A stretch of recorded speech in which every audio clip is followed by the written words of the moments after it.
प्यारे बच्चों, ਅੱਜ ਅਸੀਂ 9ਵੀਂ ਜਮਾਤ ਦੀ ਵੰਨਗੀ ਦੀ ਕਿਤਾਬ ਵਿੱਚੋਂ ਕਹਾਣੀ ਪੜ੍ਹਨ ਜਾ ਰਹੇ ਹਾਂ ਜਿਸ ਦਾ ਨਾਮ ਹੈ ਸਾਂਝੀ ਕੰਧ, ਜਿਹੜੀ ਕਿ ਸੰਤੋਖ ਸਿੰਘ ਧੀਰ ਦੁਆਰਾ ਲਿਖੀ ਗਈ ਹੈ। 8 ਮਹੀਨੇ ਦੀ ਖੱਜਲ ਖਵਾਰੀ ਮਗਰੋਂ, ਖੱਜਲ ਖਵਾਰੀ ਮਤਲਬ ਪਰੇਸ਼ਾਨੀ, ਜਦ ਕਪੂਰ ਸਿੰਘ ਵਿਚਾਰਾ ਮਸੀਂ ਘਰ ਬਣਾਉਣ ਦੀ ਪੁੱਜਤ ਵਿੱਚ ਹੋਇਆ, ਪੁੱਜਤ ਮਤਲਬ ਕਿ ਪਹੁੰਚ, ਤਾਂ ਰੇੜਕਾ ਸਾਂਝੀ ਕੰਧ ਉੱਤੇ ਪੈ ਗਿਆ। ਇਹ ਕੰਧ ਉਸਦੇ ਚਾਚੇ ਦੇ ਪੁੱਤ ਦਰਬਾਰੇ ਨਾਲ ਸਾਂਝੀ ਸੀ।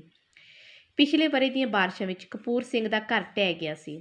ਉਂਝ ਤਾਂ ਕਿੰਨੇ ਹੀ ਘਰ ਢਹਿ ਗਏ ਸਨ, ਪਰ ਕਪੂਰ ਸਿੰਘ ਦੇ ਘਰ ਦਾ ਢਹਿਣਾ ਪਿੰਡ ਵਿੱਚ ਸਭ ਤੋਂ ਵੱਡੀ ਦੁਰਘਟਨਾ ਸੀ। ਇੱਕ ਵੀ ਖੰਡ ਸਾਬਤ ਨਹੀਂ ਸੀ ਰਿਹਾ ਕਿ ਮੀਂਹ ਨਾਲ ਚਾਹੇ ਕਿੰਨੇ ਘਰ ਢਹਿ ਚੁੱਕੇ ਸਨ, ਪਰ ਜਿਹੜਾ ਕਪੂਰ ਸਿੰਘ ਦਾ ਘਰ ਢਹਿਆ ਸੀ ਉਹ ਸਭ ਤੋਂ ਮਾੜੀ ਘਟਨਾ ਮੰਨੀ ਗਈ ਸੀ, ਦੁਰਘਟਨਾ, ਕਿਉਂਕਿ ਘਰ ਦਾ ਕੁਝ ਵੀ ਨਹੀਂ ਸੀ ਸਹੀ ਸਲਾਮਤ ਬਚਿਆ। ਪੈਸੇ ਵੱਲੋਂ ਕਪੂਰ ਸਿੰਘ ਅੱਗੇ ਹੀ ਕਮਜ਼ੋਰ ਸੀ, ਖਬਰੇ ਕਿਵੇਂ ਅੰਦਰੇ ਅੰਦਰ ਆਪਣੀ ਕਬੀਲਦਾਰੀ ਤੋਰਦਾ ਸੀ। ਪਹਿਲਾਂ ਉਹ ਮਕਾਨ ਵਾਸਤੇ ਕਰਜ਼ੇ ਲਈ ਜ਼ਿਲ੍ਹੇ ਦੇ ਦਫ਼ਤਰਾਂ ਵਿੱਚ ਧੱਕੇ ਖਾਂਦਾ ਰਿਹਾ। ਉੱਥੇ ਵਜ਼ੀਰਾਂ ਦੀਆਂ ਸਿਫਾਰਸ਼ਾਂ ਚੱਲਦੀਆਂ ਸਨ। ਹਾਰ ਕੇ ਉਹਨੂੰ 10 ਵਿਗੇ ਭੌਂ ਬੈ ਕਰਨੀ ਪਈ। ਭੌਂ ਮਤਲਬ ਕਿ ਜ਼ਮੀਨ। ਕਿੰਨਾ ਕੁ ਚਿਰ ਬੇਗਾਨੇ ਘਰ ਵਿੱਚ ਟੱਬਰ ਰੁਲਦਾ ਰਹੇ। ਇੱਟਾਂ ਉਸਟਾ ਲਈਆਂ, ਸੀਮੈਂਟ ਦਾ ਵੀ ਬੰਦੋਬਸਤ ਬਣ ਗਿਆ। ਜਦ ਤੱਕ ਦਰਬਾਰੇ ਨਾਲ ਗੱਲ ਨਾ ਖੋਲ੍ਹੀ ਜਾਵੇ, ਕੰਮ ਕਿਵੇਂ ਸ਼ੁਰੂ ਹੋ ਸਕਦਾ ਹੈ।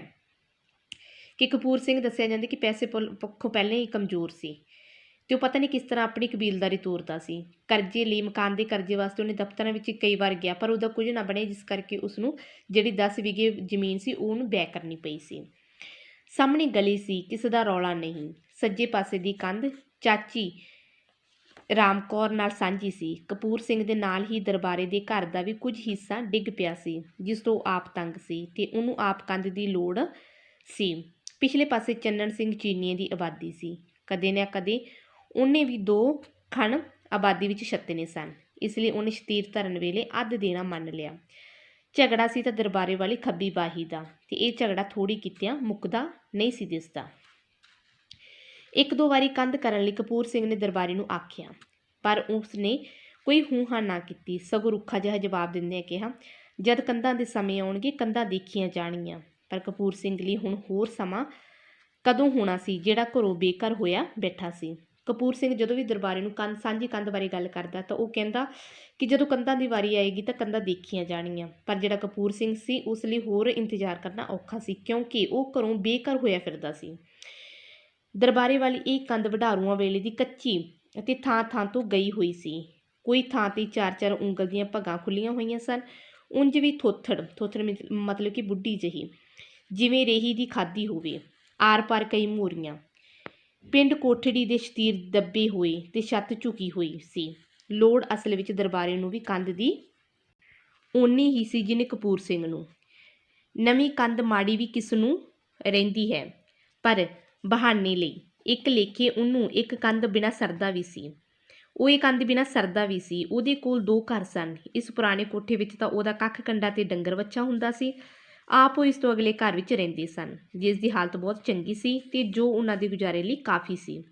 ਪਰ ਕਪੂਰ ਸਿੰਘ ਨੂੰ ਤਾਂ ਕੰਧ ਬਣਾਏ ਬਿਨਾਂ ਕਿਸੇ ਤਰ੍ਹਾਂ ਵੀ ਨਹੀਂ ਸੀ ਸਰਦਾ। ਨਵੇਂ ਘਰ ਉੱਤੇ ਜਿਸ ਨੇ ਨਵੇਂ ਸਿਰਿਓਂ ਪੈਸਾ ਲਾਉਣਾ ਹੋਵੇ, ਉਹ ਹੁਣ ਕੱਚੀ ਵੀ ਕਿਉਂ ਰੱਖੇ। 3 ਪਾਸਿਆਂ ਦੀਆਂ ਕੰਧਾਂ ਪੱਕੀਆਂ ਨਿਕਲਦੀਆਂ ਸਨ। ਇਸ ਚੌਥੀ ਕੰਧ ਨੂੰ ਕੱਚੀ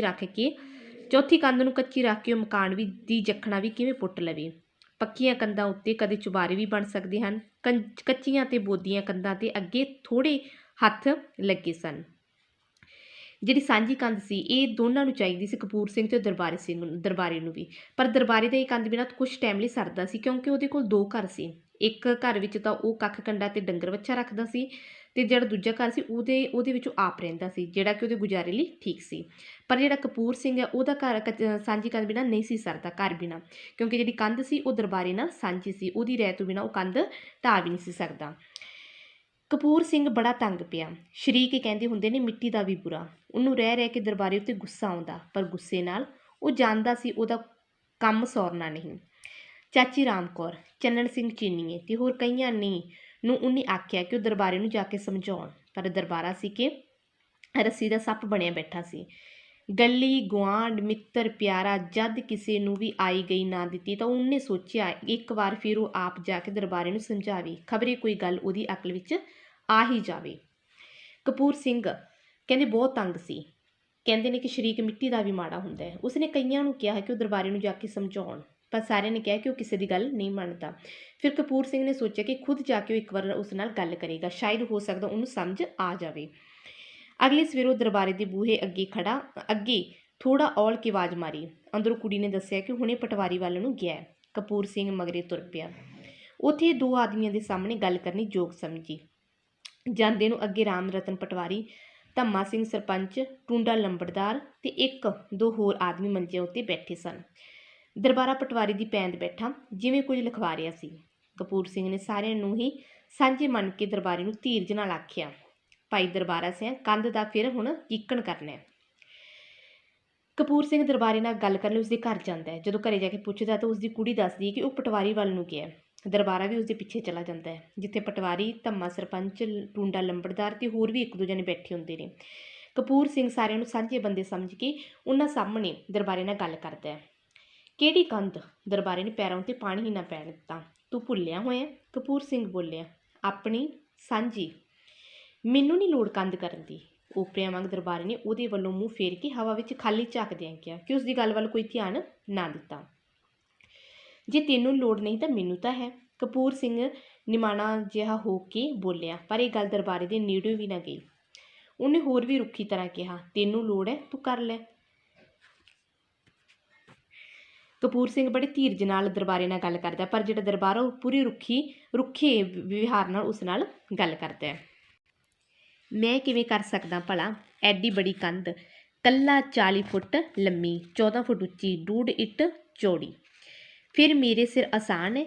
ਆਸਾਨ ਤਾਂ ਨਹੀਂ, ਮੇਰਾ ਕੰਮ ਤਾਂ ਅਟਕਿਆ ਖੜਾ ਹੈ। ਅਟਕਿਆ ਮਤਲਬ ਕਿ ਰੁਕਿਆ। ਮੈਨੂੰ ਜ਼ਿੰਮੇਵਾਰੀ ਹੈ ਤੇਰੇ ਕੰਮ ਦੀ। ਅਟਕਿਆ ਰਹੇ। ਦਰਬਾਰਾ ਸਿਰ ਨੂੰ ਆਇਆ। ਦਰਬਾਰਾ ਫਿਰ ਰੁੱਖਾ ਜਿਹਾ ਬੋਲਦਾ। ਕੋਲੋਂ ਪਟਵਾਰੀ ਨੇ ਹੌਲੀ ਜਿਹੀ ਆਖਿਆ, ਕੱਲ੍ਹ ਨੂੰ ਬਾਖੇ ਚੌੜੇ ਹੁੰਦੇ ਹੋ, ਮੁਕਾ ਲਓ ਰਲ ਕੇ। ਪਟਵਾਰੀ ਅੱਗੋਂ ਰਾਏ ਦਿੰਦਾ ਕਿ ਕਿਉਂ ਤੁਸੀਂ ਔਖੇ ਹੁੰਦੇ, ਇਹ ਰਲ ਮਿਲ ਕੇ ਗੱਲ ਮੁਕਾ ਲਵੋ। ਪਰ ਸਰਪੰਚ ਨੇ ਮਲਵੀ ਜੀਭ ਵਿੱਚ ਚੱਬ ਕੇ ਟੋਕਿਆ, ਆਪਾਂ ਨੂੰ ਕਾਹਨੂੰ ਆਉਣਾ ਵਿੱਚ? ਪਟਵਾਰੀ ਜੀ, ਭਾਈ ਨਹੀਂ ਆਪੇ ਸਮਝਣਗੇ। ਜਿਹੜਾ ਸਰਪੰਚ ਧੰਮਾ ਹੈ ਉਹ ਵਿੱਚੇ ਗੱਲ ਨੂੰ ਟੋਕਦਾ ਪਟਵਾਰੀ ਜੀ ਨੂੰ ਕਿ ਆਪਾਂ ਨੂੰ ਵਿੱਚ ਗੱਲ ਦੀ ਆਉਣ ਦੀ ਲੋੜ ਨਹੀਂ, ਆਪੇ ਭਾਈ ਜਿਵੇਂ ਕਰਨਗੇ ਠੀਕ ਕਰਨਗੇ। ਕਪੂਰ ਸਿੰਘ ਸਰਪੰਚ ਦਾ ਰੁੱਖ ਤਾੜ ਗਿਆ ਕਿ ਜਿਹੜਾ ਕਪੂਰ ਸਿੰਘ ਹੈ ਸਰਪੰਚ ਦੇ ਜਿਹੋ ਜਿਹਾ ਵਿਹਾਰ ਕਰਦਾ ਉਹਨੂੰ ਸਮਝ ਜਾਂਦਾ ਹੈ। ਅੱਗੇ ਵੀ ਉਹ ਕਈ ਵਰ੍ਹਿਆਂ ਤੋਂ ਉਹਦੇ ਨਾਲ ਲੱਗਦਾ ਆਉਂਦਾ ਸੀ। ਦਰਬਾਰੇ ਕੱਪਲ ਨੂੰ ਇਹਨਾਂ ਗੱਲਾਂ ਦੀ ਕੀ ਸ਼ਰਮ? ਕੱਪਲ ਮਤਲਬ ਕਿ ਮੂਰਖ। ਹੁਣ ਜੇ ਕਪੂਰ ਸਿੰਘ ਦਾ ਭਾਈ ਹੀ ਸਰਪੰਚ ਨੂੰ ਉਹਦੇ ਖਿਲਾਫ ਵਰਤਣ ਲਈ ਮਿਲੇ ਤਾਂ ਹੋਰ ਉਹਨੂੰ ਕੀ ਚਾਹੀਦਾ ਹੈ? ਉਹਨੇ ਹੋਰ ਨਰਮ ਹੋ ਕੇ ਦਰਬਾਰੇ ਨੂੰ ਸਮਝਾਉਣਾ ਚਾਹਿਆ, ਦਰਬਾਰਾ ਸਿਆਂ, ਮੈਂ ਤੈਨੂੰ ਮਿੰਨਤ ਨਾਲ ਕਹਿਣਾ, ਆਪਾਂ ਕਬੀਲਦਾਰਾਂ ਲੜਦੇ ਚੰਗੇ ਨਹੀਂ ਲੱਗਦੇ। ਆ ਰਲ ਕੇ ਕੰਧ ਬਣਾਈਏ। ਤੂੰ ਹਾਂ ਕਰ, ਜੀਕਣ ਕਹੇਗਾ ਮੈਂ ਉਕਣੇ ਮੰਨ ਲੂੰਗਾ। ਕੰਧ ਹੈ ਮਾੜੀ, ਦੋਹਾਂ ਨੂੰ ਇਹਦਾ ਸੁੱਖ ਹੈ। ਮਾੜੀ ਮੂੜੀ ਕੰਧੋੜੀ ਹੁੰਦੀ। ਮੈਂ ਤੈਨੂੰ ਕਹਿੰਦਾ ਵੀ ਨਾ, ਸਾਰਾ ਭਾਰ ਚੱਕਣਾ ਮੈਨੂੰ ਵੀ ਔਖਾ ਹੈ। ਤੂੰ ਮੈਨੂੰ ਬਹੁਤਾ ਚੁਕਾ ਦੇ, ਆਪ ਥੋੜ੍ਹਾ ਚੱਕ ਲੈ। ਕਪੂਰ ਸਿੰਘ ਨਰਮ ਹੋ ਕੇ ਦਰਬਾਰੇ ਨੂੰ ਫਿਰ ਕਹਿੰਦਾ ਹੈ ਕਿ ਜਿਵੇਂ ਕਹੇਗਾ ਉਵੇਂ ਕਰ ਲਾਂਗੇ। ਜ਼ਿਆਦਾ ਭਾਰ ਮੈਂ ਚੁੱਕ ਲੈਣਾ, ਥੋੜ੍ਹਾ ਤੁਸੀਂ ਚੁੱਕ ਲਓ। ਪਰ ਜਿਹੜਾ ਦਰਬਾਰ ਹੈ ਉਹ ਉਸਦੀ ਕਿਸੇ ਗੱਲ 'ਤੇ ਨਹੀਂ ਆਉਂਦਾ। ਕਪੂਰ ਸਿੰਘ ਦੀ ਨਰਮਾਈ ਨੇ ਦਰਬਾਰੇ ਦੀ ਅੜਵਾਈ ਨੂੰ ਕੁਝ ਢਿੱਲੀ ਕਰਤੀ। ਅੜਵਾਈ ਮਤਲਬ ਕਿ ਗੁੱਸਾ ਸੀ ਜਿਹੜਾ, ਉਹਨੂੰ ਢਿੱਲਾ ਕਰਤਾ। ਘੁੱਟੀਆਂ ਉੱਥੇ ਮੱਥੇ ਵਿੱਚੋਂ ਮਿਟਣ ਲੱਗੀਆਂ। ਘੁੱਟੀਆਂ ਮਤਲਬ ਕਿ ਜਿਹੜੀਆਂ ਤਿਉੜੀਆਂ ਉਹ ਮੱਥੇ ਵਿੱਚੋਂ ਮਿਟਣ ਲੱਗ ਗਈਆਂ। ਪਲ ਦੀ ਪਲ ਹਾਂ ਕਰ ਦੇਣ ਲਈ ਉਹਦਾ ਜੀ ਵੀ ਕੀਤਾ, ਪਰ ਉਦੋਂ ਹੀ ਹੌਲੀ ਜਿਹੀ ਸਰਪੰਚ ਖੰਗੂਰਿਆ। ਇੰਨੀ ਹੌਲੀ ਤੇ ਇੰਨਾ ਬੇਮਲੂਮ ਜਿਸ ਵਿਚਲੀ ਰਮਜ ਨੂੰ ਦਰਬਾਰਾ ਹੀ ਬੁੱਝ ਸਕੇ। ਦਰਬਾਰਾ ਆਪਣੇ ਗੁੱਸੇ ਨੂੰ ਘੱਟ ਕਰਦਾ ਹੈ। ਉਹ ਪਲ ਦੀ ਪਲ ਹੀ ਸੋਚਦਾ ਹੈ ਕਿ ਉਹ ਕਪੂਰ ਸਿੰਘ ਨੂੰ ਹਾਂ ਕਰ ਦੇਵੇ ਸਾਂਝੀ ਕੰਧ ਲਈ, ਪਰ ਜਦੋਂ ਕੋਲੋਂ ਸਰਪੰਚ ਧੰਮਾ ਉਸ ਨੂੰ ਇਹ ਕੰਮ ਨਾ ਕਰਨ ਲਈ ਖੰਗੂਰਾ ਮਾਰਦਾ ਤਾਂ ਉਹ ਮਿੰਟ 'ਚ ਫਿਰ ਬਦਲ ਜਾਂਦਾ। ਦਰਬਾਰੇ ਨੂੰ ਫਿਰ ਵੱਟ ਚੜ੍ਹ ਗਿਆ ਤੇ ਉਹਦੇ ਪੱਧਰ ਹੁੰਦੇ ਮੱਥੇ ਵਿੱਚ ਘੁੱਟੀਆਂ ਫਿਰ ਸੰਘਣੀਆਂ ਹੋਈਆਂ। ਜਿਹੜੀਆਂ ਤਿਉੜੀਆਂ ਸੀ ਉਹ ਫਿਰ ਪੈਣੀਆਂ ਸ਼ੁਰੂ ਹੋ ਜਾਂਦੀਆਂ ਉਹਦੇ ਮੱਥੇ ਵਿੱਚ। ਉਹ ਮੈਂ ਸ਼ੁਦਾਈ ਹਾਂ ਜਿਹੜਾ ਮੱਲੋ ਮੱਲੀ ਕਿਸ ਦਾ ਭਾਰ ਚੱਕਦਾ ਫਿਰਾਂ। ਪਰ ਤੈਨੂੰ ਅਣਕਾਰ ਕਿਹੜੀ ਗੱਲੋਂ ਹੈ? ਕਪੂਰ ਸਿੰਘ ਨੇ ਫਿਰ ਵੀ ਭਾਈ ਬੰਦੀ ਕੀਤੀ। ਕੀ ਕਰੇ, ਉਹਨੂੰ ਲੋੜ ਜੋ ਸੀ। ਮੇਰੇ ਵਿੱਚ ਨਹੀਂ ਜਾਣ ਪੈਸਾ ਕਰ ਜਾਂਦੀ, ਮੈਂ ਫਾਹੇ ਚੜ੍ਹਾਂ। ਦਰਬਾਰਾ ਉਸੇ ਤਰ੍ਹਾਂ ਹਵਾ ਨੂੰ ਘੂਰਦਾ ਸੀ। ਕਪੂਰ ਸਿੰਘ ਮਿੰਨਤਾਂ ਨਾਲ ਉਹਨੂੰ ਪੁੱਛ ਰਿਹਾ ਕਿ ਤੈਨੂੰ ਗੱਲ ਕੀ ਹੈ, ਪਰ ਜਿਹੜਾ ਦਰਬਾਰਾ ਫਿਰ ਹਵਾ ਵਿੱਚ ਘੂਰਦਾ ਹੋਇਆ ਉਸ ਨਾਲ ਔਖਾ ਬੋਲਦਾ ਹੈ। ਖਰਚ ਹਾਲੇ ਮੈਂ ਕਰ ਦਿੰਦਾ, ਫਿਰ ਤੂੰ ਫਿਰ ਦੇ ਦੇਈਂ, ਜਦ ਹੋਣਗੇ ਉਦੋਂ ਦੇ ਦੇਈਂ। ਮੈਂ ਐਵੇਂ ਤੇਰੀ ਜੁੱਤੀ ਹੇਠ ਆਵਾਂ? ਜੁੱਤੀ ਹੇਠ ਆਉਣਾ ਮਤਲਬ ਕਿ ਅਹਿਸਾਨਮੰਦ ਹੋਣਾ। ਦਰਬਾਰਾ ਕਿਸੇ ਰਾਹ ਵੀ ਨਹੀਂ ਸੀ ਤੁਰਨ ਦਿੰਦਾ। ਭਾਈ ਜੇ ਮਿੱਤਰ ਹੋਵੇ ਤਾਂ ਉਹਦੇ ਵਰਗਾ ਕੋਈ ਮਿੱਤਰ ਨਹੀਂ, ਜੇ ਭਾਈ ਦੁਸ਼ਮਣ ਬਣ ਜਾਵੇ ਤਾਂ ਉਹਦੇ ਵਰਗਾ ਕੋਈ ਦੁਸ਼ਮਣ ਨਹੀਂ। ਟੁੰਡੇ ਲੰਬੜਦਾਰ ਨੇ ਗੱਲ ਮੁਕਾਉਣੀ ਚਾਹੀ। ਲੈਣਾ ਦੇਣਾ ਬਣਿਆ ਹੋਇਆ ਹੀ ਹੈ, ਕੋਈ ਡਰ ਨਹੀਂ ਅੱਗੜ ਪਿੱਛੜ ਦਾ। ਕਪੂਰ ਸਿੰਘ ਦੀ ਹਾਲਤ ਉੱਤੇ ਉਸ ਨੂੰ ਤਰਸ ਆ ਰਿਹਾ ਸੀ। ਜਿਸ ਤਰ੍ਹਾਂ ਕਪੂਰ ਉਸ 'ਤੇ ਮਿੰਨਤਾਂ ਕਰਦਾ ਸੀ ਦਰਬਾਰੇ ਦੀਆਂ, ਉਸ ਦੀ ਹਾਲਤ ਦੇਖ ਕੇ ਟੁੰਡਾ ਲੰਬੜਦਾਰ ਉਸ 'ਤੇ ਤਰਸ ਕਰਦਾ ਸੀ ਕਿ ਉਹ ਕਹਿੰਦਾ ਸੀ ਕਿ ਗੱਲ ਮੁਕਾ ਲਵੋ, ਜੇ ਕੋਈ ਅੱਗਾ ਪਿੱਛਾ ਹੁੰਦਾ ਤਾਂ ਕੋਈ ਗੱਲ ਨਹੀਂ, ਆਪਸ ਵਿੱਚ ਗੱਲ ਨਿਬੜ ਜਾਵੇ ਤਾਂ ਚੰਗੀ ਹੈ। ਤੈਨੂੰ ਨਹੀਂ ਪਤਾ ਚਾਚਾ, ਦਰਬਾਰੇ ਨੇ ਝੱਟ ਤਾੜ ਦਿੱਤਾ। ਉਹ ਚੁੱਪ ਕਰ ਗਿਆ, ਕਿਹੜਾ ਲੱਕੜ ਤੋਂ ਆਪਣੀ ਹੇਠੀ ਕਰਾਵੇ। ਕਪੂਰ ਸਿੰਘ ਦੁਖੀ ਹੋ ਗਿਆ ਕਿ ਕੀ ਕਰੇ ਤੇ ਕੀ ਨਾ ਕਰੇ। ਇਹ ਬੇਈਮਾਨ ਕਿਸੇ ਪਾਸੇ ਦੀ ਨਹੀਂ ਮੰਨਦਾ। ਪੱਲਿਓ 400 ਰੁਪਈਆ ਲਾ ਕੇ ਉਹਨੂੰ ਮੁਫਤ ਵਿੱਚ ਕੰਧ ਬਣਾ ਕੇ ਦਿਓ ਤਾਂ ਲੋੜ ਹੈ, ਜੇ ਅੱਧ ਮੰਗੋ ਤਾਂ ਲੋੜ ਨਹੀਂ। ਉਹ ਜਾਣਦਾ ਕੰਧ ਤਾਂ ਇਹਨੂੰ ਆਪਣੀ ਲੋੜ ਨੂੰ ਬਣਾਉਣੀ ਪੈਣੀ ਹੈ। ਉਹ ਕਿਉਂ ਖਾਮਖਾ ਹਾਮੀ ਭਰੇ, ਸ਼ਤੀਰ ਉਹਦੇ ਕੋਈ ਲਾ ਹੀ ਨਹੀਂ ਸਕਦਾ। ਦਰਬਾਰਾ ਸਿਆਂ ਕਪੂਰ ਸਿੰਘ ਬਿਰਬਿਰ ਕਰਨ ਲੱਗਾ, ਮੇਰੇ ਹਾਲ ਕੰਨੀ ਦੇਖ, ਕਿੰਨਾ ਚਿਰ ਹੋ ਗਿਆ ਮੈਨੂੰ ਰੁਲਦੇ ਨੂੰ, ਹੁਣ ਤੂੰ ਐਵੇਂ ਅੜਿੱਕਾ ਨਾ ਡਾ, ਜਿੱਕਣ ਕਰੇਗਾ ਉਕਣੇ ਕਰ ਲਵਾਂਗੇ। ਕਪੂਰ ਸਿੰਘ ਫਿਰ ਦਰਬਾਰੇ ਦੀਆਂ ਮਿੰਨਤਾਂ ਕਰਦੇ ਆ ਕਿ ਮੈਨੂੰ ਬਹੁਤ ਟਾਈਮ ਹੋ ਗਿਆ ਰੁਲਦੇ ਫਿਰਦੇ ਨੂੰ, ਮੇਰੇ ਹਾਲ ਵੱਲ ਦੇਖ, ਜਿਵੇਂ ਤੂੰ ਕਵੇਂਗਾ ਉਵੇਂ ਹੀ ਕਰ ਲਵਾਂਗੇ ਆਪਾਂ। ਨਿੱਕਾ ਜਿਹਾ ਖੰਗੂਰਾ ਫਿਰ ਸੁਣਿਆ, ਜਿਹੜਾ ਧੰਮਾ ਸਰਪੰਚ ਉਹ ਫਿਰ ਨਿੱਕਾ ਜਿਹਾ ਖੰਗੂਰਾ ਮਾਰਦਾ ਦਰਬਾਰੇ ਨੂੰ। ਦਰਬਾਰੇ ਵਿੱਚ ਉਹੀ ਉਪਰੀ ਹਵਾ ਆ ਗਈ ਸਰਪੰਚ ਧੰਮੇ ਵਾਲੀ। ਜਿਵੇਂ ਅੱਖ ਮਿਲਾਏ, ਬਿਨਾਂ ਅੱਖ ਮਿਲਾਏ ਉਹਨੇ ਕੋਰਾ ਹੋ ਕੇ ਆਖਿਆ, ਮੇਰਾ ਹਾਲ ਕਿਹੜਾ ਚੰਗਾ, ਮੈਂ ਤੇਰੇ ਹਾਲ ਕੰਨੀ ਦੇਖਾਂ। ਕੀ ਕਹਿੰਦਾ, ਮੇਰਾ ਹਾਲ ਕਿਹੜਾ ਜ਼ਿਆਦਾ ਚੰਗਾ ਜਿਹੜਾ ਮੈਂ ਤੇਰੇ ਹਾਲ ਵੱਲ ਦੇਖਾਂ, ਕਪੂਰ ਸਿੰਘ ਨੂੰ ਕਹਿੰਦਾ। ਪਟਵਾਰੀ, ਸਰਪੰਚ, ਲੰਬੜਦਾਰ ਤੇ ਹੋਰ ਸਾਰੇ ਚੁੱਪ ਕਰਕੇ ਸੁਣਦੇ ਰਹੇ। ਕਪੂਰ ਸਿੰਘ ਨੇ ਹੋਰ ਮੁੱਚ ਕੇ ਹੋਰ ਸਮਾਈ ਨਾਲ ਆਖਿਆ, ਡੂਢ ਇੱਟ ਦੀ ਨਾ ਸਹੀ, ਇੱਕ ਇੱਟ ਦੀ ਕਰ ਲੈ। ਇੱਕ ਇੱਟ ਦੀ ਵੀ ਨਹੀਂ ਕਰਨੀ, ਕੱਚੀ ਕਰ ਲੈ, ਕੱਚੀ ਨਾ ਪੱਕੀ। ਚੱਲ ਤੂੰ ਇੱਟਾਂ ਦਾ ਹੀ ਅੱਧ ਦੇ, ਮਨਜ਼ੂਰੀ ਨਾ ਸਹੀ। ਉਹਨੇ ਹੋਰ ਕਾਪ ਖਾਧੀ, ਪਰ ਦਰਬਾਰਾ ਤਾਂ ਇੱਕੋ ਆਟੇ ਦਾ ਸ਼ੀ ਸੀ, ਸ਼ੀ ਮਤਲਬ ਕਿ ਸ਼ੇਰ। ਹੋਰ ਵਿਗੜ ਕੇ ਬੋਲਿਆ, ਜਦ ਮੈਂ ਕੇਰਾਂ ਕਹਿ ਦਿੱਤਾ, ਮੈਨੂੰ ਨਹੀਂ ਲੋੜ, ਮੈਂ ਨਹੀਂ ਕਰਨੀ, ਮੈਨੂੰ ਨਾ ਕਹੀਂ। ਕਪੂਰ ਸਿੰਘ ਜਿੰਨਾ ਦਰਬਾਰੇ ਅੱਗੇ ਝੁਕ ਰਿਹਾ, ਦਰਬਾਰਾ ਉਨਾ ਹੀ ਆਕੜ ਰਿਹਾ ਸੀ। ਉਹ ਵਾਰ-ਵਾਰ ਇੱਕੋ ਗੱਲ ਕਹਿ ਰਿਹਾ ਸੀ ਕਿ ਮੈਨੂੰ ਕੰਧ ਦੀ ਲੋੜ ਨਹੀਂ, ਨਾ ਹੀ ਮੈਨੂੰ ਕਹਿ ਤੇ ਨਾ ਹੀ ਮੈਂ ਕਰਨੀ ਹੈ। ਜੇ ਕੰਧ ਕਪੂਰ ਸਿੰਘ ਵੀ ਕਰੇ ਤਾਂ ਵੀ ਢਾਉਣ ਵੇਲੇ ਆਦੀ ਦਾ ਕੋਲ ਹੋਣਾ ਜ਼ਰੂਰੀ ਹੈ। ਆਦੀ ਮਤਲਬ ਕਿ ਜਿਸ ਦਾ ਅੱਧ ਹੋਵੇ, ਸਾਂਝੀ ਹੋਵੇ, ਜਿਸ ਨਾਲ ਆਪਣੇ ਘਰ ਨੂੰ ਸਾਂਭਣਾ, ਸ਼ਤੀਰਾਂ ਹੇਠ ਥੰਮੀਆਂ ਦੇਣੀਆਂ। ਉਹਨੇ ਹੋਰ ਠਰਮੇ ਨਾਲ ਦਰਬਾਰੇ ਨੂੰ ਆਖਿਆ, ਪਰ ਤੇਰੀ ਰਜਾਮੰਦੀ ਬਿਨਾਂ ਮੈਂ ਕੰਧ ਨੂੰ ਛੇੜਾਂ ਵੀ ਕਿਵੇਂ, ਤੂੰ ਕੋਲ ਤਾਂ ਖੜ, ਕੰਧ ਬਣੂਗੀ ਤਾਂ ਢਹਿ ਕੇ ਹੀ। ਕਪੂਰ ਸਿੰਘ ਫਿਰ ਪਿਆਰ ਨਾਲ ਕਹਿੰਦਾ ਹੈ ਕਿ ਜੇ ਕੰਧ ਨਹੀਂ ਬਣਾਉਣੀ ਤਾਂ ਘੱਟੋ ਘੱਟ ਜਦੋਂ ਢਾਉਣਾ ਹੋਵੇ ਉਦੋਂ ਕੋਲ ਤਾਂ ਖੜਨਾ ਚਾਹੀਦਾ, ਜਿਹਦੇ ਨਾਲ ਕੰਧ ਸਾਂਝੀ ਹੋਵੇ। ਉਸ ਤੋਂ ਬਿਨਾਂ ਉਹ ਕੰਧ ਨੂੰ ਕਿਵੇਂ ਢਾਹ ਸਕਦਾ ਹੈ, ਜੇ ਢਹੇਗੀ ਫਿਰ ਹੀ ਬਣੇਗੀ ਕੰਧ ਨਵੀਂ। ਮੈਂ ਤਾਂ ਸਰਦਾਰ ਜੀ ਅੱਗ ਨਹੀਂ ਲਾਉਣ ਜਾਂਦਾ ਕੰਧ ਨੂੰ। ਅੱਗੋਂ ਦਰਬਾਰਾ ਗੁੱਸੇ 'ਚ ਬੋਲਦਾ ਕਿ ਮੈਂ ਕੰਧ ਨੂੰ ਅੱਗ ਨਹੀਂ ਲਾਉਣ ਜਾਂਦਾ, ਮੈਨੂੰ ਕੋਈ ਚੱਟੀ ਪਈ ਹੈ ਨਾ ਬਈ। ਵਿੱਚੋਂ ਹੀ ਕਿਸੇ ਨੇ ਦਰਬਾਰੇ ਦੀ ਗੱਲ ਤੋਂ ਆਖਿਆ, ਆ ਤਾਂ ਬਹਿ ਜੇ ਆ, ਕਿ ਕਿਸੇ ਨੇ ਦਰਬਾਰੇ ਨੂੰ ਟੋਕਿਆ ਕਿ ਇਹ ਗੱਲ ਗਲਤ ਹੈ। ਹੁਣ ਤਾਂ ਕਪੂਰ ਸਿੰਘ ਨੂੰ ਵੀ ਅੱਗ ਲੱਗ ਗਈ।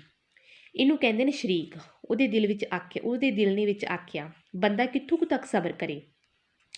ਤਾਂ ਵੀ ਉਹ ਤੱਤ ਨੂੰ ਮਾਰ ਕੇ ਪਰ ਥੋੜ੍ਹਾ ਤੇਜ਼ ਹੋ ਕੇ ਬੋਲਿਆ, ਜੇ ਮੈਂ ਬਣਾ ਲਾਂ ਤਾਂ ਤੂੰ ਸ਼ਤੀਰ ਤਾਂ ਨਹੀਂ ਧਰੇਂਗਾ ਮੇਰੀ ਕੰਧ ਉੱਤੇ। ਗੁੱਸਾ ਆਉਂਦਾ ਕਪੂਰ ਸਿੰਘ ਨੂੰ ਜਦੋਂ ਕੋਈ ਗੱਲ ਨਹੀਂ ਮੰਨਦਾ, ਤੇ ਫਿਰ ਉਹ ਠਰਮੇ ਨਾਲ ਕਹਿੰਦਾ ਕਿ ਜੇ ਮੈਂ ਕੰਧ ਬਣਾ ਲਵਾਂ ਤਾਂ ਤੂੰ ਮੇਰੀ ਕੰਧ 'ਤੇ ਸ਼ਤੀਰ ਤਾਂ ਨਹੀਂ ਧਰੇਂਗਾ। ਅੱਗੋਂ ਦਰਬਾਰਾ ਕੀ ਕਹਿੰਦਾ, ਸ਼ਤੀਰ ਧਰਨੋਂ ਮੈਨੂੰ ਕਿਹੜਾ ਹਟਾ ਸਕਦਾ ਹੈ, ਮੈਂ ਮਾਲਕ ਹਾਂ ਕੰਧ ਦਾ। ਦਰਬਾਰੇ ਨੇ ਹਿੱਕ ਥਾਪੜੀ। ਦਰਬਾਰਾ ਅੱਗੋਂ ਹਿੱਕ ਥਾਪੜ ਕੇ ਕਹਿੰਦਾ ਕਿ ਮੈਨੂੰ ਸ਼ਤੀਰ ਧਰਨੋਂ ਕੋਈ ਨਹੀਂ ਹਟਾ ਸਕਦਾ, ਮੈਂ ਮਾਲਕ ਜੋ ਹਾਂ ਕੰਧ ਦਾ। ਤੇਰੀ ਕੱਲੇ ਦੀ ਹੈ ਕੰਧ, ਮੇਰੀ ਨਹੀਂ, ਤੂੰ ਬਹੁਤਾ ਮਾਲਕ ਹੈ। ਜੇ ਭਖੇ ਨਾ ਕਪੂਰ ਸਿੰਘ ਤਾਂ ਕੀ ਕਰੇ। ਦਰਬਾਰੇ ਨੇ ਉਲਟੀ ਹੋਰ ਤਾੜੀ ਮਾਰੀ, ਮੈਂ ਤਾਂ ਸਰਦਾਰ ਜੀ ਤੇਰੇ ਉੱਤੇ ਅਰਜ਼ੀ ਦੇਣੀ ਹੈ, ਤੂੰ ਭਾਲਦਾ ਅੱਧ, ਤੇਰਾ ਕੋਠਾ ਢਹਿਣ ਨਾਲ ਕੰਧ ਹੋ ਗਈ ਨੰਗੀ। ਜੇ ਮੀਂਹਾਂ ਵਿੱਚ ਨੰਗੀ ਕੰਧ ਮੇਰਾ ਕੋਠਾ ਲੈ ਕੇ ਬਹਿ ਗਈ ਤਾਂ ਕੌਣ ਹੋਏਗਾ ਜ਼ਿੰਮੇਵਾਰ। ਅੱਗੋਂ ਦਰਬਾਰਾ ਫਿਰ ਗੁੱਸੇ 'ਚ ਬੋਲਦਾ ਕਿ ਮੈਂ ਤਾਂ ਤੇਰੇ ਉੱਤੇ ਅਰਜ਼ੀ ਦੇਣ ਨੂੰ ਫਿਰਦਾ, ਤੇ ਤੇਰੀ ਕੰਧ ਨੰਗੀ ਹੋਣ ਕਰਕੇ ਮੇਰਾ ਕੋਠਾ ਵੀ ਨੰਗਾ ਹੋ ਗਿਆ, ਤੇ ਜੇ ਤੇਰੀ ਕੰਧ ਨੰਗੀ ਹੋਣ ਕਰਕੇ ਮੇਰੇ ਘਰ ਦਾ ਕੋਈ ਨੁਕਸਾਨ ਹੋ ਗਿਆ ਤਾਂ ਜ਼ਿੰਮੇਵਾਰ ਕੌਣ ਹੋਏਗਾ। ਅੱਗੋਂ ਕਪੂਰ ਸਿੰਘ ਨੂੰ ਧਮਕੀ ਦਿੰਦਾ। ਹੁਣ ਤਾਂ ਕਪੂਰ ਸਿੰਘ ਵੀ ਹੋਰ ਭੜਕ ਪਿਆ, ਤੂੰ ਲਾ ਲਈ ਜਿਹੜਾ ਜ਼ੋਰ ਲਾਉਣਾ ਹੈ, ਮੈਂ ਜਾਣਦਾ ਜਿਹੜਾ ਵਕੀਲ ਤੇਰੇ ਅੰਦਰ ਬੋਲਦਾ। ਅਰਜ਼ੀ ਦਿਓ ਇਹ ਨਗੌਰਾ ਮੇਰੇ ਉੱਤੇ, ਹੁਣ ਗਿਣ ਕੇ ਲਈ ਤੂੰ ਹਜਰਾਨਾ ਮੇਰੇ ਕੋਲ ਹਵੇਲੀ ਦਾ। ਚੱਲ ਮੈਂ ਢਾਉਣਾ ਕੰਧ, ਆ ਹਟਾ ਲੈ ਤੂੰ ਮੈਨੂੰ। ਫਿਰ ਉਹ ਦੋਨੇ ਝਗੜਦੇ ਨੇ ਕਿ ਚੱਲ ਮੈਂ ਜਾ ਕੇ ਕੰਧ ਢਾਉਣ ਦੇਖਦਾ, ਮੈਨੂੰ ਕੌਣ ਰੋਕ ਸਕਦਾ ਹੈ। ਦਰਬਾਰਾ ਭਾਵੇਂ ਕਪੂਰ ਸਿੰਘ ਤੋਂ ਕੁਝ ਛੋਟਾ ਸੀ, ਸਰੀਰ ਦਾ ਵੀ ਲਿੱਸਾ ਸੀ, ਤੇ ਅੱਗੋਂ ਕਦੇ ਉਹਦੇ ਸਾਹਮਣੇ ਇਉਂ ਉਹ ਬੋਲਿਆ ਵੀ ਨਹੀਂ ਸੀ, ਪਰ ਚੁੱਕ ਬੁਰੀ ਹੁੰਦੀ ਹੈ। ਦਰਬਾਰਾ ਉੱਠ ਕੇ ਖੜਾ ਹੋ ਗਿਆ ਤੇ ਬਾਹਾਂ ਚਾੜਦਾ ਗੜਕੇ ਨਾਲ ਬੋਲਿਆ, ਤੂੰ ਹੱਥ ਤਾਂ ਲਾ ਜਾ ਕੰਧ ਨੂੰ। ਦਰਬਾਰਾ ਗੁੱਸੇ ਵਿੱਚ ਕਪੂਰ ਸਿੰਘ ਨੂੰ ਕਹਿੰਦਾ, ਚਾਹੇ ਉਮਰ ਵਿੱਚ ਛੋਟਾ ਸੀ, ਲਿੱਸਾ ਵੀ ਸੀ, ਉਹਦੇ ਸਾਹਮਣੇ ਕਦੇ ਨਹੀਂ ਸੀ ਬੋਲਿਆ, ਪਰ ਜਿਹੜਾ ਸਰਪੰਚ ਧੰਮੇ ਦੀ ਚੁੱਕ ਸੀ ਉਸਨੇ ਉਹਨਾਂ ਦੋਨਾਂ ਭਰਾਵਾਂ ਨੂੰ ਲੜਾਇਆ। ਦਰਬਾਰਾ ਗੁੱਸੇ ਵਿੱਚ ਆਪਣੇ ਬਾਹਾਂ ਨੂੰ ਚਾੜਦਾ ਤੇ ਕਹਿੰਦਾ ਕਿ ਤੂੰ ਹੱਥ ਲਾ ਕੇ ਦਿਖਾ ਮੇਰੀ ਕੰਧ ਨੂੰ। ਨੇੜੇ ਨਹੀਂ, ਦੋਵੇਂ ਉਲਝ ਪੈਂਦੇ। ਨੇੜੇ ਹੀ ਸੀ, ਦੋਵੇਂ ਉਲਝ ਪੈਂਦੇ ਕਿ ਟੁੰਡੇ ਲੰਬੜਦਾਰ ਨੇ ਝੱਟ ਉੱਠ ਕੇ ਦਰਬਾਰੇ ਨੂੰ ਡੱਕ ਦਿੱਤਾ ਤੇ ਕਪੂਰ ਸਿੰਘ ਨੂੰ ਚਲੇ ਜਾਣ ਦੀ ਸੈਨਤ ਕੀਤੀ। ਸੈਨਤ ਮਤਲਬ ਕਿ ਇਸ਼ਾਰਾ, ਕਿ ਟੁੰਡੇ ਲੰਬੜਦਾਰ ਨੇ ਦਰਬਾਰੇ ਤੇ ਕਪੂਰ ਸਿੰਘ ਨੂੰ ਹਟਾ ਦਿੱਤਾ ਲੜਨ ਤੋਂ। ਕਪੂਰ ਸਿੰਘ ਉੱਥੋਂ ਤੁਰ ਪਿਆ। ਮਖਾ ਚੱਲ ਤਾਂ ਸੀ, ਮੈਂ ਢਾਉਣਾ ਤੂੰ ਹਟਾਈ ਦੇਖੀ, ਨਾਲੇ ਹੁਣ ਕੰਧ ਬਣਦੀ ਵੀ ਕਿਵੇਂ ਆ, ਨਾਲੇ ਨਾ ਦੇਈ ਖਾਂ ਭਲਾ ਤੂੰ ਅੱਧ। ਪਟਵਾਰੇਖਾਨੇ ਦਾ ਬੂਹਾ ਲੰਘਦੇ ਉਹ ਕਹਿ ਰਿਹਾ ਸੀ। ਸਾਰਾ ਪਿੰਡ ਦਰਬਾਰੇ ਨੂੰ ਕੋਸਣ ਲੱਗਾ ਕਿ ਮਾੜਾ ਕਹਿਣ ਲੱਗਾ। ਬਹੁਤ ਮਾੜੀ ਗੱਲ ਦਰਬਾਰੇ ਖਾਤਰ, ਕਿਸੇ ਲੋੜ ਤਾਂ ਬੰਦੇ ਨੂੰ ਮੰਨਣਾ ਚਾਹੀਦਾ ਹੈ ਕਿ ਕਿਸੇ ਤਰ੍ਹਾਂ ਵੀ ਦਰਬਾਰਾ ਨਹੀਂ ਸੀ ਮੰਨ ਰਿਹਾ। ਕਪੂਰ ਸਿੰਘ ਤੁਚਿੱਤੀ ਵਿੱਚ ਪੈ ਗਿਆ। ਘਰ ਬਣਾਵੇ ਕਿ ਨਾ, ਇਦੂ ਚੰਗਾ ਤਾਂ ਪਿੰਡੋਂ ਬਾਹਰ ਜਾ ਕੇ ਵਸਣਾ ਸੀ। ਕੰਧ ਬਣਦੀ ਦਿਸਦੀ ਨਹੀਂ, ਅੱਧੀ ਵੰਡ ਕੇ ਬਣਾਉਣ ਜਾਂ ਠੋਕਰਾਂ ਕਰਨ ਵਿੱਚ ਉਹ ਗੱਲ ਨਹੀਂ। ਚਾਰ ਚਫੇਰੋਂ ਪੱਕਾ ਸੋਲਾ ਟੱਲੀ ਵਰਗਾ ਚਕੋਰ ਘਰ ਬਣ ਜਾਂਦਾ। ਅਖੀਰ ਉਹਨੇ ਫੈਸਲਾ ਕੀਤਾ ਕਿ ਕੰਮ ਸ਼ੁਰੂ ਕਰੇ। ਜਦ ਕੰਧ ਉੱਤੇ ਆ ਗਿਆ ਤਾਂ ਆਪੇ ਕੋਈ ਨਾ ਕੋਈ ਰਾਹ ਨਿਕਲ ਆਵੇਗਾ। ਅੜਿਆ ਤਾਂ ਕਿਸੇ ਦਾ ਕੁਝ ਨਹੀਂ ਰਹਿੰਦਾ ਹੀ ਨਹੀਂ। ਪੱਕੀ ਬਣ ਗਈ ਤਾਂ ਚੰਗਾ, ਨਹੀਂ ਠੋਕਰਾਂ ਕਰਕੇ ਉਹ ਪਾਸਵੱਲੀਆਂ ਪਾ ਦਿਆਂਗੇ। ਇੱਕ ਪਾਸਾ ਜਾਣੇ ਕੱਚਾ ਰਹਿ ਗਿਆ, ਹੋਰ ਹੁਣ ਕੀਤਾ ਵੀ ਕੀ ਜਾਵੇ। ਲੋਕ ਤਾਂ ਕਹਿੰਦੇ ਸਨ ਕਿ ਡਿਪਟੀ ਦੇ ਜਾ ਕੇ ਅਰਜੀ ਮਾਰੇ, ਪਰ ਮਾਮਲਾ ਹੋਰ ਚੱਕਰ ਵਿੱਚ ਪੈ ਜਾਣਾ ਸੀ। ਜੇਠ ਹਾੜ ਦੇ ਖੁੱਲ੍ਹੇ ਦਿਨ ਲੰਘਦੇ ਜਾਂਦੇ ਸਨ।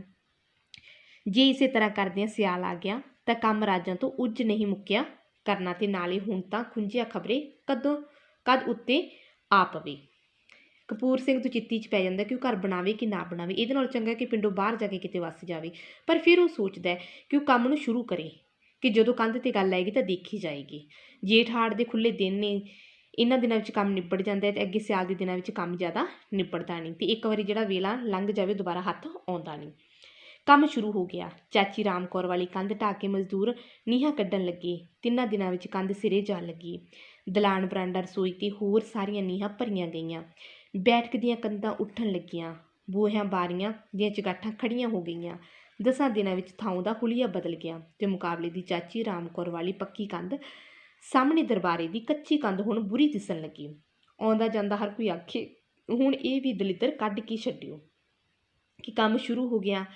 ਜਿਹੜਾ ਘਰ ਦਾ ਸਾਰਾ ਹੁਲੀਆ ਬਦਲ ਗਿਆ। ਥੋੜ੍ਹੇ ਦਿਨਾਂ ਵਿੱਚ ਹੀ ਜਿਹੜੇ ਮਕਾਨ ਬਣ ਕੇ ਤਿਆਰ ਹੋਣ ਵਾਲਾ ਸੀ, ਕਿ ਜਿਹੜੀ ਇੱਕ ਕੱਚੀ ਕੰਧ ਸੀ ਸਾਂਝੀ, ਉਹ ਬੁਰੀ ਲੱਗਦੀ ਸੀ। ਜਿਹੜਾ ਵੀ ਕਿ ਆਉਂਦਾ ਜਾਂਦਾ ਸੀ ਉਹ ਇਹੀ ਗੱਲ ਕਹਿੰਦਾ ਸੀ ਕਿ ਇਹ ਕੰਧ ਨੂੰ ਵੀ ਸਹੀ ਕਰਵਾ ਲਓ, ਜਿਹੜਾ ਇਹ ਦਲਿੱਦਰ ਇਹਨੂੰ ਵੀ ਹੁਣ ਕੱਢ ਹੀ ਦਿਓ। ਪਰ ਦਰਬਾਰੇ ਨੇ ਅਜੇ ਵੀ ਇੱਕੋ ਨੰਨਾ ਫੜਿਆ ਹੋਇਆ ਸੀ ਕਿ ਉਹ ਸਾਂਝੀ ਕੰਧ ਲਈ ਕੋਈ ਹਾਂ ਨਹੀਂ ਸੀ ਕਰਦਾ। ਦਰਬਾਰ ਬੈਠਕ ਦੀਆਂ ਬਾਰੀਆਂ ਤੇ ਬੂਹਿਆਂ ਉੱਤੇ ਲਿਟਣ ਲੱਗ ਗਏ। ਡਿਊੜੀ ਦੀ ਚੁਗਾਠ ਵੀ ਧਰੀ ਗਈ। ਬੈਠਕ ਚਾਚੀ ਰਾਮ ਕੌਰ ਦੀ ਕੰਧ ਨਾਲ ਸੀ ਤੇ ਲੰਘਣ ਵਾਲੀ ਡਿਊੜੀ ਦਰਬਾਰੇ ਵੱਲ। ਡਿਊੜੀ ਦੀ ਛੱਤ ਨੀਵੀਂ ਰੱਖ ਕੇ 8 ਫੁੱਟ ਉੱਤੇ ਲਿਟਲ ਪਾਉਣਾ ਸੀ, ਕਿਉਂਕਿ ਉੱਤੇ ਮਿਆਨੀ ਰੱਖਣੀ ਸੀ। ਡਿਊੜੀ ਦਾ ਲਿਟਲ ਲਾਉਣ ਲਈ ਹੁਣ ਦਰਬਾਰੇ ਵਾਲੀ ਕੰਧ ਦਾ ਫੈਸਲਾ ਹੋਣਾ ਜ਼ਰੂਰੀ ਸੀ। ਇੱਕ ਦਿਨ ਵੀ ਹੋਰ ਕਿਸੇ ਪਾਸੇ ਹੱਥ ਨਹੀਂ ਸੀ ਚੱਲ ਸਕਦਾ। ਜਦ ਕੋਈ ਵਾਹ ਨਾ ਚੱਲੀ ਤਾਂ ਕਪੂਰ ਸਿੰਘ ਨੇ ਦਰਵਾਜ਼ੇ ਕੱਟ ਕੀਤਾ। ਸਾਰਾ ਪਿੰਡ ਚੌਂਤਰੇ ਉੱਤੇ ਜੁੜ ਗਿਆ। ਪੰਚਾਇਤ ਨੇ ਦਰਬਾਰੇ ਨੂੰ ਸੱਥ ਵਿੱਚ ਬੁਲਾਇਆ ਤੇ ਕੰਧ ਕਰਨ ਲਈ ਆਖਿਆ। ਪਹਿਲਾਂ ਤਾਂ ਉਹਨੇ ਬੜੇ ਪੈਰ ਅੜਾਏ। ਮੈਂ ਕੁੜੀ ਦਾ ਵਿਆਹ ਕਰਨਾ, ਮੈਨੂੰ ਲੋੜ ਨਹੀਂ, ਮੇਰੀ ਪੁੱਜਤ ਨਹੀਂ ਕਿ ਪਹੁੰਚ ਨਹੀਂ। ਅਖੀਰ ਪੰਚਾਇਤ ਨੇ ਸਮਝਾ ਧਮਕਾ ਕੇ ਮਨਾ ਹੀ ਲਿਆ। ਪਿੰਡ ਦੀ ਸਾਂਝੀ ਰਾਏ ਸਾਹਮਣੇ ਉਹਨੂੰ ਝੁਕਣਾ ਹੀ ਪਿਆ। ਮਨਜ਼ੂਰੀ ਉਹਨੂੰ ਛੱਡ ਗਈ। ਇੱਟਾਂ ਤੇ ਹੋਰ ਸਮਾਨ ਦਾ ਅੱਧ ਦੇਣਾ ਕਰਨਾ ਕੀਤਾ ਉਹਨੂੰ, ਕਿਉਂਕਿ ਹਾਲੇ ਕੰਧ ਦੀ ਇੰਨੀ ਲੋੜ ਨਹੀਂ ਸੀ। ਇਸ ਲਈ ਰਿਆਇਤ ਵਜੋਂ ਰਕਮ 2 ਲੰਮੀਆਂ ਕਿਸ਼ਤਾਂ 'ਚ ਵੰਡ ਦਿੱਤੀ। ਆਉਂਦੀ ਲੋਹੜੀ ਤੱਕ 2 ਦੀ ਲੋਹੜੀ ਛੱਡ ਕੇ ਪਹਿਲੀ ਕਿਸ਼ਤ ਨਿਮਾਣੀ ਨੂੰ ਤੇ ਦੂਜੀ ਅਗਲੀ ਲੋਹੜੀ ਨੂੰ। ਕਾਗਜ਼ ਬਣ ਗਿਆ ਕਿ ਜਿਹੜਾ ਰਹਿਮਸਤਾ ਹੋ ਗਿਆ ਕਿ 2 ਕਿਸ਼ਤਾਂ ਵਿੱਚ ਉਹਨੇ ਜਿਹੜੇ ਪੈਸੇ ਉਹ ਦੇਣੇ ਸੀ। ਭਾਵੇਂ ਮਨਜ਼ੂਰੀ ਸਾਰੀ ਹੀ ਕਪੂਰ ਸਿੰਘ ਦੇ ਸਿਰ ਪੈ ਗਈ, ਜੋ ਅੱਜ 82 ਤੱਕ ਬਣਦੀ ਸੀ, ਤਾਂ ਵੀ ਉਹ ਖੁਸ਼ ਸੀ। ਕੰਮ ਤੁਰਦਾ ਹੋ ਗਿਆ। ਉਸ ਦੇ ਸਿਰ 40 ਕੁ ਹੀ ਵੱਧ ਗਏ। ਕੋਈ ਗੱਲ ਨਹੀਂ, ਇੰਨਾ ਕੁਝ ਕੁ ਤਾਂ ਉਹ ਆਪ ਹੀ ਦਰਬਾਰੇ ਨੂੰ ਜਾ ਕਹਿੰਦਾ ਸੀ ਕਿ ਭਾਵੇਂ ਉਹਨੂੰ ਥੋੜ੍ਹਾ ਜਿਹਾ ਵੱਧ ਖਰਚਾ ਪੈ ਗਿਆ, ਪਰ ਫਿਰ ਵੀ ਉਹ ਖੁਸ਼ ਸੀ ਕਿ ਉਹਦਾ ਕੰਮ ਜਿਹੜਾ ਚੱਲ ਪਿਆ। ਅਗਲੇ ਦਿਨ ਪੰਚਾਇਤ ਦੇ 4 ਆਦਮੀ ਆਏ ਤੇ ਸਾਹਮਣੇ ਕੰਧ ਢਹਾ ਕੇ ਨੀਂਹ ਪਟਵਾਉਣ ਲੱਗੇ। ਇੱਟ ਧਰਨ ਵੇਲੇ ਕੰਧ ਉੱਤੇ ਮੇਲਾ ਲੱਗ ਗਿਆ। ਦਰਬਾਰਾ ਖੁਸ਼ ਤਾਂ ਅੱਗੇ ਹੀ ਨਹੀਂ ਸੀ, ਪਰ ਹੁਣ ਜਦ ਕੰਧ ਬਣਨ ਹੀ ਲੱਗ ਪਈ ਤਾਂ ਅੜ ਫੁੱਟਣ ਦੀ ਨਮੋਸ਼ੀ ਵਿੱਚ, ਨਮੋਸ਼ੀ ਮਤਲਬ ਕਿ ਸ਼ਰਮਿੰਦਗੀ, ਉਹਦੀ ਹਿੱਕ ਉੱਤੇ ਸੱਪ ਲੇਟ ਰਿਹਾ ਸੀ। ਕਿ ਉਹ ਕੰਧ ਬਣਾ ਕੇ ਪਹਿਲਾਂ ਹੀ ਖੁਸ਼ ਨਹੀਂ ਸੀ, ਪਰ ਫਿਰ ਵੀ ਪੰਚਾਇਤ ਦੇ ਕਹਿਣ 'ਤੇ ਉਹਨੂੰ ਹਾਂ ਕਰਨੀ ਪਈ। ਪਰ ਉਹ ਅੰਦਰੋਂ ਖੁਸ਼ ਨਹੀਂ ਸੀ। ਉਹਨੂੰ ਨਮੋਸ਼ੀ ਮਾਰ ਰਹੀ ਸੀ ਕਿ ਪਹਿਲਾਂ ਤੋਂ ਅੜਿਆ ਹੋਇਆ ਸੀ। ਇੱਕ ਪਾਸਿਓਂ ਧੰਮਾ ਸਿੰਘ ਸਰਪੰਚ ਨੇ ਰੱਸੀ ਫੜੀ, ਦੂਜੇ ਪਾਸਿਓਂ ਨਾਹਰ ਸਿੰਘ ਅਕਾਲੀ ਨੇ। ਜਦੋਂ ਰੱਸੀ ਨਾਹਰ ਸਿੰਘ ਨੇ ਨੀਂਹ ਦੇ ਸਿਰੇ ਉੱਤੇ ਛੋਹੀ ਤਾਂ ਝੱਟ ਦਰਬਾਰਾ ਬੁਖਲਾਈ ਆਵਾਜ਼ ਵਿੱਚ ਬੋਲਿਆ, ਆਪਣੇ ਅਮਾਨ ਨੂੰ ਜਾਣ ਕੇ ਨਿਆਂ ਕਰੀ ਕਾਲੀਆ। ਕਿ ਜਦੋਂ ਰੱਸੀ ਨਾਲ ਮਿਣਿਆ ਜਾਂਦਾ ਤਾਂ ਉਹ ਕਹਿੰਦਾ ਹੈ ਦਰਬਾਰਾ ਕਿ ਨਿਆਂ ਧਿਆਨ ਨਾਲ ਹੋਵੇ, ਸਾਨੂੰ ਤਾਂ ਦੋਵੇਂ ਇਕਸਾਰੋਂ ਦਰਬਾਰਿਆ। ਨਾਹਰ ਸਿੰਘ ਨੇ ਉੱਤਰ ਦਿੱਤਾ ਕਿ ਸਾਡੇ ਲਈ ਦਰਬਾਰਾ ਤੇ ਕਪੂਰ ਦੋਨੇ ਬਰਾਬਰ ਨੇ ਕਪੂਰ ਸਿੰਘ। ਸਾਰੇ ਲੋਕ ਇੱਕ ਟੱਕ ਰੱਸੀ ਵੱਲ ਵੇਖਣ ਲੱਗੇ। ਪਰਲੇ ਸਿਰੇ ਬੈਠੇ ਧੰਮਾ ਸਿੰਘ ਸਰਪੰਚ ਨੇ ਹੱਥ ਭਰ ਕਪੂਰ ਸਿੰਘ ਵੱਲ ਰੱਸੀ ਧਰ ਦਿੱਤੀ। ਇੱਕਦਮ ਰੌਲਾ ਪੈ ਗਿਆ, ਆ ਤਾਂ ਜਮਾਂ ਵਿੰਗੀ ਆ, ਇੱਥੇ ਕੰਧ ਜਾਂਦੀ ਹੋਈ ਨਹੀਂ। ਕਿਸੇ ਉੱਚੀ ਬੋਲ ਕੇ ਧੰਮਾ ਸਿੰਘ ਨੂੰ ਆਖਿਆ, ਰੱਸੀ ਇੱਕ ਹੱਥ ਦੂਜੇ ਪਾਸੇ ਨੂੰ ਧਰੇ। ਇੰਨਾ ਫਰਕ ਤਾਂ ਅੰਨਿਆਂ ਨੂੰ ਵੀ ਦਿਸਦਾ ਹੈ। ਜਿਹੜਾ ਧੰਮਾ ਸਿੰਘ ਹੈ ਉਹ ਜਾਣ ਬੁੱਝ ਕੇ ਰੱਸੀ ਨੂੰ ਗਲਤ ਰੱਖਦਾ ਹੈ ਅਤੇ ਫਿਰ ਕੋਈ ਬੋਲਦਾ ਕਿ ਇਹ ਤਾਂ ਅੰਨਿਆਂ ਨੂੰ ਵੀ ਫਰਕ ਦਿਸ ਰਿਹਾ ਕਿਉਂਕਿ ਰੱਸੀ ਸਾਫ਼ ਹੀ ਸਿੱਧੀ ਜਾ ਰਹੀ ਹੈ। ਰੱਸੀ ਧੰਮਾ ਸਿੰਘ ਨੂੰ ਦੂਜੇ ਪਾਸੇ ਧਰਨੀ ਪਈ। ਹੁਣ ਠੀਕ ਹੈ, ਸਾਰਿਆਂ ਨੇ ਤਸੱਲੀ ਦਾ ਸਾਹ ਲਿਆ ਜਦੋਂ ਰੱਸੀ ਸਿੱਧੀ ਰੱਖੀ ਜਾਂਦੀ ਹੈ। ਛਾਲ ਸੁੱਟ ਕੇ ਮਿਸਤਰੀ ਨਿਸ਼ਾਨ ਲਾਉਣ ਲੱਗਾ ਕਿ ਦਰਬਾਰੇ ਨੇ ਝੱਟ ਰੌਲਾ ਪਾ ਦਿੱਤਾ, ਮੈਨੂੰ ਨਹੀਂ ਮਨਜ਼ੂਰ, ਇਹ ਕੋਈ ਇਨਸਾਫ ਹੈ? ਕੰਧ 4 ਉਂਗਲ ਮੇਰੇ ਪਾਸੇ ਪਈ ਹੈ, ਤੇਰੇ ਪਾਸੇ ਤਾਂ ਸਾਰੀ ਓ ਪਈ ਹੈ। ਜਦ 4 ਆਦਮੀ ਖੜੇ ਨੇ ਕੋਲ, ਕਪੂਰ ਸਿੰਘ ਬੋਲਿਆ। ਦਰਬਾਰਾ ਫਿਰ ਰੌਲਾ ਪਾਉਂਦਾ। ਦਰਬਾਰੇ ਨੇ ਝੱਟ ਗਾਲ ਕੱਢ ਕੇ ਆਖਿਆ, ਜੰਮਿਆ ਕੌਣ ਏ ਓਏ ਮੇਰੇ ਪਾਸੇ ਕੰਧ ਕਰਨ ਵਾਲਾ? ਦਰਬਾਰਾ ਗਾਲ ਕੱਢਦਾ ਅੱਗੋਂ ਕਪੂਰ ਸਿੰਘ ਨੂੰ। ਬੰਦਾ ਭਾਵੇਂ ਲੱਖ ਨਰਮ ਹੋਵੇ, ਗਾਲ ਪਰ ਕਿਸੇ ਤੋਂ ਕੋਈ ਕਿਉਂ ਖਾਵੇ? ਪੂਰੇ ਜੋਸ਼ ਨਾਲ ਕਪੂਰ ਸਿੰਘ ਨੇ ਮੁੱਕਾ ਵੱਟ ਕੇ ਵੰਗਾਰਿਆ, ਨਿਊ ਵਿੱਚ ਗੱਡ ਦਿਓ, ਨਿਊ ਵਿੱਚ ਤੂੰ ਇੰਨੇ ਵਿੱਚ ਘਰੋਂ ਉਹਦਾ ਛੋਟਾ ਭਰਾ ਗੰਧਾਲੀ ਚੁੱਕ ਲਿਆਇਆ। ਦੋਵੇਂ ਪਾਸਿਓਂ ਗਾਲਾਂ ਦੀ ਵਾਛੜ ਹੋਣ ਲੱਗੀ। ਦੂਜੇ ਪਾਸੇ ਦਰਬਾਰੇ ਦਾ ਭਤੀਜਾ ਗੰਡਾਸੀ ਚਾੜ ਕੇ ਆ ਗਿਆ। ਦਰਬਾਰੇ ਨੇ ਲੈਂਦਿਆਂ ਹੀ ਦੁਹੱਥੜੀ ਜੋੜ ਕੇ ਲਾਠੀ ਕਪੂਰ ਸਿੰਘ ਦੇ ਮਾਰੀ, ਆ ਤੈਨੂੰ ਦੇਖਾਂ ਨਿਊ 'ਚ ਗੱਡ ਤੈਨੂੰ। ਤੇ ਨਾਲ ਹੀ ਨਾਲ ਤਤੀਰੀ ਕਪੂਰ ਸਿੰਘ ਦੇ ਸਿਰ ਵਿੱਚੋਂ ਆਈ। ਖਿਚਰਾ ਝੱਟ ਗੰਧਾਲੀ ਦਰਬਾਰੇ ਦੇ ਮੋਰਾਂ ਉੱਤੇ ਪਈ। ਦੂਜੀ ਪੁੜਪੜੀ ਵਿੱਚ ਲੋਹੇ ਦੀ ਟੀਕ ਚੱਲ ਪਈ ਤੇ ਉਲਟ ਕੇ ਨੀਂਹ ਵਿੱਚ ਜਾ ਡਿੱਗਿਆ। ਪੰਜ ਰੱਸੀ ਛੱਡ ਕੇ ਪਰਾਂ ਹੋ ਗਏ। ਆਖਰ ਕੁਝ ਲੋਕ ਹੌਸਲਾ ਕਰਕੇ ਛਡਾਉਣ ਲੱਗੇ। ਤੀਵੀਆਂ ਘਰਾਂ ਵਿੱਚੋਂ ਨਿਕਲ ਕੇ ਆਮੋ ਸਾਹਮਣੇ ਬਾਹਾਂ ਉਲਾਰਦੀਆਂ ਮੀਣੋ ਮੀਣ ਹੋਣ ਲੱਗੀਆਂ। ਚੀਕ ਚਿਹਾੜਾ, ਗਾਲਾਂ, ਦੁੱਪੜਾ, ਕੰਨ ਪਈ ਆਵਾਜ਼ ਨਾ ਸੁਣੀ। 2 ਘੰਟੇ ਉਹ ਝੁੱਜੂ ਪਿਆ। ਝੁੱਜੂ ਮਤਲਬ ਕਿ ਝਗੜਾ।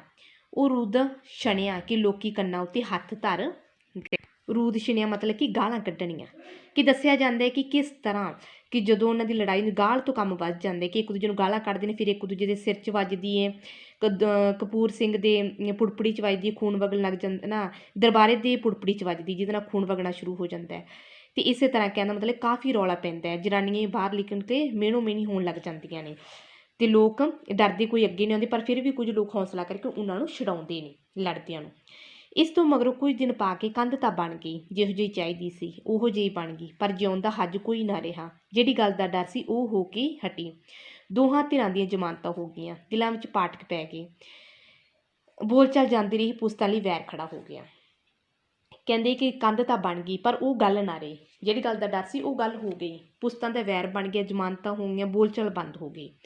2 4 6 ਮਹੀਨੇ ਉੜਕਵਰਾ ਲੰਘ ਗਿਆ। ਨਿਮਾਣੀ ਦੇ ਮੌਕੇ ਵੀ ਕਪੂਰ ਸਿੰਘ ਨੇ ਆਪ ਜਾ ਕੇ ਦਰਬਾਰੇ ਤੋਂ ਪੈਸੇ ਮੰਗਣ ਦਾ ਛੇੜ ਨਾ ਛੇੜਿਆ। ਜਿਹੜੀਆਂ ਕਿਸ਼ਤਾਂ ਉਹਨੂੰ ਦੇਣੀਆਂ ਹੁੰਦੀਆਂ 2 ਜਾ ਕੇ ਦਰਬਾਰਾ ਉਹਨੂੰ ਕਿਸ਼ਤ ਦਿੰਦਾ ਨਹੀਂ। ਸਾਰੇ ਪਿੰਡ ਸਾਹਮਣੇ ਲਿਖਤ ਹੋਈ ਸੀ, ਮੁੱਕਰ ਤਾਂ ਉਹ ਸਕਦਾ ਨਹੀਂ ਸੀ, ਪਰ ਕਪੂਰ ਸਿੰਘ ਉਸ ਤੋਂ ਆਪ ਪੈਸੇ ਮੰਗਣਾ ਨਹੀਂ ਸੀ ਚਾਹੁੰਦਾ। 6 ਮਹੀਨੇ ਹੋਰ ਲੰਘ ਗਏ। ਦੂਜੀ ਲੋਹੜੀ ਦੀ ਕਿਸ਼ਤ ਵੀ ਲੰਘ ਗਈ। ਆਥਣ ਸਵੇਰ ਕਪੂਰ ਸਿੰਘ ਪੰਚਾਇਤ ਨੂੰ ਕਹਿਣ ਵਾਲਾ ਹੀ ਸੀ। ਇੱਕ ਸਵੇਰ ਕਾਲਜਾ ਫੜੀ ਚਾਚੀ ਰਾਮ ਕੌਰ ਆਈ, ਤੈਂ ਕੁਝ ਸੁਣਿਆ ਕਪੂਰ ਸਿੰਘ? ਜਦੋਂ ਕਿਸ਼ਤ ਨਹੀਂ ਦਰਬਾਰਾ ਕਪੂਰ ਸਿੰਘ ਨੂੰ ਦਿੰਦਾ ਤਾਂ ਉਹ ਪੰਚਾਇਤ ਨੂੰ ਕਹਿਣ ਹੀ ਵਾਲਾ ਸੀ ਕਿ ਉਸ ਤੋਂ ਪਹਿਲਾਂ ਜਿਹੜੀ ਚਾਚੀ ਰਾਮ ਕੌਰ ਹੈ ਉਸ ਨੂੰ ਕਹਿੰਦੀ ਹੈ, ਤੂੰ ਕੁਝ ਸੁਣਿਆ? ਹੈਰਾਨ ਹੋ ਕੇ ਕਪੂਰ ਸਿੰਘ ਚੌਂਕਿਆ, ਨਾ ਚਾਚੀ, ਕਿਉਂ, ਕੀ ਗੱਲ ਹੈ? ਲੈ ਵੇ, ਤੈਨੂੰ ਖਬਰ ਨਹੀਂ? ਮੁੰਡਾ ਤਾਂ ਭੁੰਜੇ ਲਿਆ ਪਿਆ ਦਰਬਾਰਾ ਲੈ ਹੋਰ ਕੀ, ਉਹ ਤਾਂ ਨਮੂਨੀਆਂ ਨਾਲ ਜੂੜਿਆ ਪਿਆ, ਠੰਡ ਦੀ ਸੀੜ 'ਚ ਆ ਗਿਆ। ਰਾਤ ਬਹੂ ਰੋਂਦੀ ਨਹੀਂ ਸੀ ਚੱਲੀ ਜਾਂਦੀ। ਇੱਕ ਤਾਂ ਇਲਾਜ ਕਰਾਉਣੇ ਕਿਹੜਾ ਸੌਖੇ ਨੇ ਚੰਦਰੇ, ਬਿਨਾਂ ਪੈਸੇ। ਮੈਨੂੰ ਤਾਂ ਚਾਚੀ ਹੁਣ ਤਿੱਤੋਂ ਪਤਾ ਲੱਗਿਆ। ਲੈ ਆਹੋ ਡੱਡ, ਤੈਨੂੰ ਕਿਤੇ ਉੱਪਰ ਆਉਣ ਜਾਣ ਬਾਜੂ ਕੰਦੋਲੇ ਪ੍ਰਦੇਸ਼ ਹੈ ਚਾਚੀ। ਲੈ ਉਹ ਜਾਣੇ ਨੋਹਾਂ ਨਾਲੋਂ ਮਾਸ ਨਹੀਂ ਟੁੱਟਦਾ। ਕਦੇ ਸਾਊ ਕਹਿੰਦੇ ਚਾਚੀ ਸੈਨਤ ਸੁੱਟ ਕੇ ਚਲੀ ਗਈ। ਚਾਚੀ ਜਿਹੜੀ ਰਾਮ ਕੌਰ ਉਹ ਦੱਸਦੀ ਹੈ ਕਿ ਜਿਹੜਾ ਦਰਬਾਰਾ ਉਸ ਨੂੰ ਨਮੂਨੀਆ ਹੋ ਗਿਆ ਅਤੇ ਉਸ ਦੀ ਜਿਹੜੀ ਘਰ ਵਾਲੀ ਉਹ ਰੋਂਦੀ ਨਹੀਂ ਚੱਲੀ ਜਾਂਦੀ। ਉਹ ਸੈਨਤ ਨਾਲ ਕਹਿੰਦੀ ਕਿ ਫਿਰ ਵੀ ਨੋਹਾਂ ਨਾਲੋਂ ਮਾਸ ਨਹੀਂ ਟੁੱਟਦਾ, ਤੈਨੂੰ ਜਾ ਕੇ ਪਤਾ ਲੈਣਾ ਚਾਹੀਦਾ। ਅਤੇ ਅੱਗੋਂ ਕਪੂਰਾ ਕਹਿੰਦਾ ਕਿ ਮੈਨੂੰ ਨਹੀਂ ਪਤਾ, ਕੰਦੋਲੇ ਜਦੋਂ ਬੋਲਚਾਲ ਨਾ ਹੋਵੇ ਤਾਂ ਕੰਦੋਲੇ ਪ੍ਰਦੇਸ਼ ਹੀ ਹੁੰਦਾ ਹੈ। ਕਪੂਰ ਸਿੰਘ ਉੱਠਿਆ ਅਤੇ ਝੱਕਦਾ ਝੁਕਾਉਂਦਾ ਦਰਬਾਰੇ ਦੇ ਘਰ ਅੰਦਰ ਲੰਘ ਗਿਆ। ਵਿਹੜੇ ਵਿੱਚ ਕੰਧ ਦੀ ਓਟ ਨਾਲ ਧੁੱਪੇ ਦਰਬਾਰੇ ਦਾ ਮੰਜਾ ਸੀ। ਕਪੂਰ ਸਿੰਘ ਨੇ ਜਦ ਦਰਬਾਰੇ ਵੱਲ ਦੇਖਿਆ ਤਾਂ ਉਹ ਖੜੇ ਦਾ ਖੜਾ ਰਹਿ ਗਿਆ। ਸੁੱਕ ਕੇ ਪਿੰਜਰ ਬਣਿਆ ਸਰੀਰ, ਧੂਏ ਵਰਗਾ ਰੰਗ, ਅੰਦਰ ਨੂੰ ਧਸੀਆਂ ਹੋਈਆਂ ਅੱਖਾਂ, ਦਰਬਾਰੇ ਦੀ ਨਿਆਣੀ ਟੱਬਰੀ। ਅੰਦਰੋਂ ਦਰਬਾਰੇ ਦੀ ਘਰਵਾਲੀ ਨੇ ਮੰਜੇ ਕੋਲ ਸਟੂਲ ਢਾ ਦਿੱਤਾ, ਪਰ ਕਪੂਰ ਸਿੰਘ ਦਰਬਾਰੇ ਦੇ ਕੋਲ ਹੀ ਮੰਜੇ ਦੀ ਬਾਹੀ ਉੱਤੇ ਬਹਿ ਗਿਆ। ਕੀ ਹਾਲ ਹੈ ਭਾਈ ਦਰਬਾਰਿਆ? ਜਦੋਂ ਕਪੂਰ ਸਿੰਘ ਝੱਕਦਾ ਝੁਕਾਉਂਦਾ ਉਸ ਦੇ ਘਰ ਚਲਾ ਜਾਂਦਾ ਤਾਂ ਉਹ ਦਰਬਾਰੇ ਨੂੰ ਦੇਖ ਕੇ ਹੈਰਾਨ ਰਹਿ ਜਾਂਦਾ ਹੈ, ਕਿਉਂਕਿ ਉਸਦਾ ਧੂਏ ਵਰਗਾ ਰੰਗ ਹੋਇਆ ਹੁੰਦਾ ਅਤੇ ਪਿੰਜਰ ਵਰਗਾ ਸਰੀਰ ਬਣਿਆ ਹੁੰਦਾ, ਪਤਲਾ ਸੁੱਕ ਜਾਂਦਾ ਉਹ, ਅਤੇ ਜਿਹੜੀਆਂ ਅੰਦਰ ਨੂੰ ਧਸੀਆਂ ਹੋਈਆਂ ਅੱਖਾਂ, ਅਤੇ ਇਹ ਦੇਖ ਕੇ ਹੈਰਾਨ ਰਹਿ ਜਾਂਦਾ ਕਪੂਰ ਸਿੰਘ। ਦਰਬਾਰੇ ਦੀ ਪਤਨੀ ਮੰਜੇ ਦੇ ਕੋਲ ਸਟੂਲ ਲਿਆ ਕੇ ਰੱਖ ਦਿੰਦੀ, ਪਰ ਜਿਹੜਾ ਕਪੂਰ ਸਿੰਘ ਹੈ ਉਹ ਮੰਜੇ 'ਤੇ ਬੈਠ ਜਾਂਦਾ ਹੈ। ਰਜਾਈ ਦੀ ਆਸਰੇ ਢੋ ਲਾ ਕੇ ਦਰਬਾਰਾ ਕੁਝ ਬੈਠਦਾ ਹੋਇਆ ਬੋਲਿਆ, ਹੁਣ ਤਾਂ ਚੰਗਾ ਭਾਈ, ਬਿਮਾਰੀ ਦਾ ਭੰਨਿਆ ਉਹਦਾ ਸਰੀਰ, ਉਹਦਾ ਨਿਢਾਲ ਮਨ ਕੁਝ ਕਰਾਰ ਫੜ ਆਇਆ। ਕੋਈ ਨਾ, ਤੂੰ ਪਿਆ ਰਹੋ, ਉੱਠਣ ਦੀ ਖੇਚਲ ਨਾ ਕਰ, ਕਮਜ਼ੋਰੀ ਜ਼ਿਆਦਾ ਹੈ। ਬੋਲਣ ਲੱਗਿਆ ਦਰਬਾਰੇ ਦਾ ਸਾਰਾ ਤਿੱਗ ਕੰਬਦਾ ਸੀ। ਸਭ ਦੂਰ ਹੋ ਜੂ, ਜੁਗਾਠ ਬਚ ਰਹੀ, ਵਾਣ ਬਥੇਰਾ। ਕਪੂਰ ਸਿੰਘ ਨੇ ਹੌਸਲਾ ਦਿੱਤਾ। ਲੋਗੜ ਗਰਮ ਕਰਕੇ ਉਹਦੀ ਕੁੜੀ ਹਰਬੰਸੋ ਉਹਦੀਆਂ ਵੱਖੀਆਂ ਨੂੰ ਸੇਕਣ ਲਈ ਲਿਆਈ। ਇਲਾਜ ਕਿਹਦਾ?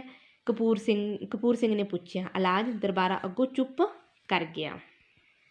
ਕਪੂਰ ਸਿੰਘ ਦਰਬਾਰੇ ਨੂੰ ਪੁੱਛਦਾ ਕਿ ਹੁਣ ਉਹ ਠੀਕ ਹੈ, ਕਿਵੇਂ ਹੈ, ਤਾਂ ਅੱਗੋਂ ਕਹਿੰਦਾ ਕਿ ਬਸ ਕਮਜ਼ੋਰੀ ਜ਼ਿਆਦਾ ਆਈ ਹੋਈ ਹੈ।